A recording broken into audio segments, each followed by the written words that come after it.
I want to thank you for having this hearing, and I want to thank Senator Murkowski, Chairman, also, and when Wyden gets here, thank him too, and distinguished member of the committee, thank you. And I want to give thanks to the comments that Senator Dane said. I think he laid out this bill very accurately, and I appreciate his comments. It is an honor and a privilege to come before you today. This is an important bill for Montana's local businesses, especially those involved in the recreation industry, which is significant. As you can tell by this picture, it's fair to say that these kind of places don't exist just everywhere on Earth. It's a pretty special place. It is at the doorstep of Yellowstone National Park and at the headwaters of the Yellowstone River. A while ago, probably a year ago, the local residents got wind of two mining companies that were planning to expand operations a short distance away from the doorstep of Yellowstone National Park. In fact, you can see where it says Immigrant Mining District, that's where it is. This is home, as Senator Dane said, to world-class fishing, rafting, hiking, and hunting, just about anything you want to do. It's an amazing, amazing area. And it's an ecosystem like none other in the world. And so what does this bill do? And I appreciate your comments, Mr. Chairman, about importation of minerals, but I will tell you there are some places on Earth we simply should not mine. This is one of them. There are other places where it's entirely appropriate. And so this legislation will help guarantee that large-scale mining will never threaten the headwaters of the Yellowstone or our premier national park in this country, Yellowstone National Park. This legislation has broad support from Republicans, independents, Democrats, libertarians, you name it. Why?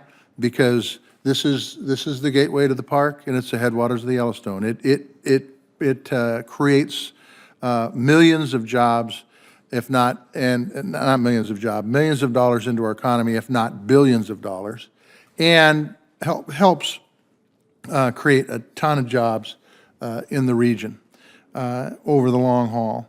There are over 4 million people who visit Yellowstone Park every year.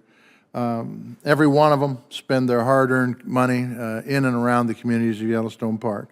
If we screw up that park with a large-scale mine, we are not doing justice to the earth or the people that live on it.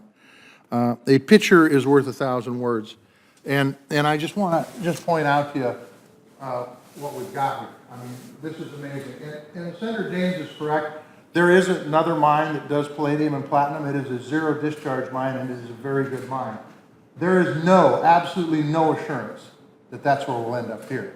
We could very well end up in a situation like we have in Butte, where it is the largest Superfund site. Well, that's arguably one of the largest Superfund sites in the world, where it pollutes downstream for hundreds and hundreds and hundreds of miles, the waters. And I will tell you, we don't want that here, because the impact it will have on Montana is incredible. $6.4 billion goes into our economy every year due to recreation. A good portion of that comes right out of this region. This is where the mine would be. This is the Yellowstone River, the headwaters to it. That's what you do when you're having a bad day in Montana. The good day is he's pulling a fish out of the water, okay? No, the truth is any time you can spend time on a river with these kind of waters and this kind of fishery, it's a pretty special time. And I'll tell you, where's the crevice mine? Right in here. Impacts this individual, just outside Yellowstone National Park in the garden. And finally, just a back view of it. This is a different picture of the first one I showed you, but this is a view back into where these mines are going to be.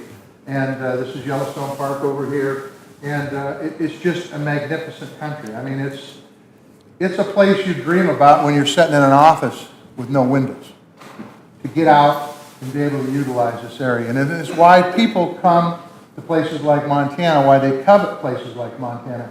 If you put a mine here, I guarantee you it changes this landscape forever. Whether it's under the best intentions or not, it changes it. So the bottom line is this. We've got business people, we've got government elected officials from the local that say, we don't want this. And I would just say to this committee, as you move forward, this isn't about a mining ban. This is about making sure that we mine in appropriate places. This is not an appropriate place for a mine, not at the headwaters of the Yellowstone, nor at the doorstep of Yellowstone National Park. Thank you very much.